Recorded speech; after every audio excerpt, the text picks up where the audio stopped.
musibye mutya bannaye. Nzize kwogera ku story yange engeri twesanga n'omwami wange. Twali tukolera mu kampuni baali bagita Nice House of Plastics. Namusangamu nga ye alinako ka level kaliko ka waggulu, nze nga ndi wa casual nga ye wa permanent. Naye sammanya mu kusooka ng'omanyi nasooka ndeetingako abantu awo abalala. Kati ye incident y'okumusanga lwali lumu sayina wakolera, tukolera ku byuma. Ne baŋŋamba nkole naye ku kyuma.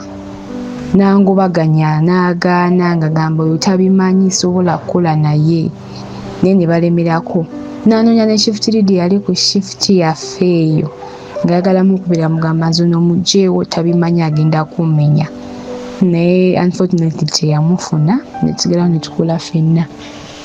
Ne tukola ffenna nga wetunyumya. Ne tukola ffenna mpola mpola. Nakkiriza ne tutandika okukola ffenna awo. Awo emboozi n'evaawo ne tutandika okunyumya. Naye nga we twakwataganira awo naye nalina ne boyfriend saawa eyo omulala. Naye ne tukwatagana ne tubeera nga tunyumya ne tufuka ba mikwano. Nga naye angambye nti alinayo girlfriend. Ne sibifaako mpola mpola tunyumya, twogera. Muyiseeko ne ku church ewaffe, nali nkyabeera waffe. Najja n'asabirayoko. Nabawo incident yagwawo n'endwala nampeerezayo akasente. Naye nga tunyumya bunyumya, tewali nkirabya kwekwana nedda. Lumu nanyanyirizaako ne it was a women's day. Nenfumba emmere ne tuliira wamu ffenna. Ne musanga yali organized, alabika bulungi, yeetetenkanya. Ne sikifaako nnyo. Already nalinawo be nalina kati. Ne tufunamu obutakkaanya ne gwe nalina. Nefunamu obutakkaanya naye ne twawukana. Naye ng'era nkyalina ono naye mbu tukyayisanga ba mikwano. Ne Valentine yasooka we twali nga tukyali ba mikwano nze naye namugwira ka chocolate. Ne nkamugwira ne nkamuwa era n'aŋŋamba tafunanko chocolate. Nze yasooka okukamuwa. Kati laba ekirowoozo ekigenda kijja nga ndaba gayi bambi wabuvunaanyizibwa teyeefasaafasa bantu, musirise ng'alina obulamu buli private. Naye mba nga ate ebirowoozo biri bitandise omuvaako nga bitandise okujja ku ye. Ono ng'alina ne ku ddiini, asaba, ebintu nga bikwata simple. N'ennaku ze nagendangayo ewuwe nga ali gentleman talina kyakola nti oba kimunyumya. N'ovaayo bulungi nakwa transport nga we just friends. Nga mpolampola nga tunyumya mu mpolampola omwo oba naye n'apiikinga nkwana. Munkwana nga olinaza ekirowoozo nakifuna. Saagala nakugana kode yali gaye kale nga yeegombesa obulamu bw'obulaba teyeefasaafasa bantu ng'ali serious. Anengamba nfuna omuntu bw'ati ng'ali serious. Nse tolinga nenfuna omuntu gwe nse tolinga naye neva ku bano nga tebasalawo oba oli naye ati nibagamba mbu atakwana n'ono bamulabye n'ono. Naye nga kangezeeko n'ono ayinza okuba nga ye ali serious.